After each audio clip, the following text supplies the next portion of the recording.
Measure twice, cut once.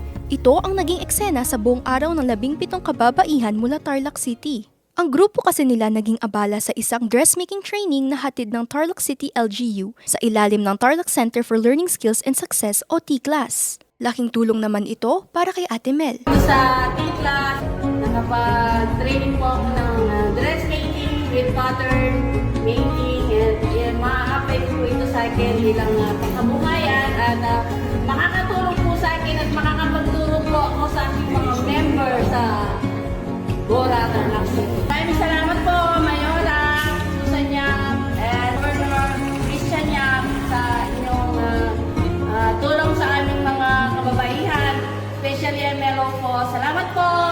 Layunin ng programa na hasain ang kakayahan ng mga residente sa pananahi na maaari nilang magamit na pangkabuhayan. Walang ating mahal na gobernador.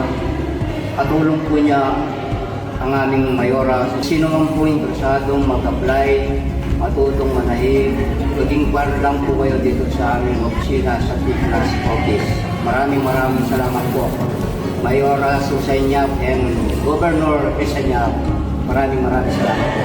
Bukod sa training, makakatanggap din ang mga kalahok ng starter kit sa pananahi para makapagsimula na ng munting negosyo. Russia Garcia, Nation on the Move.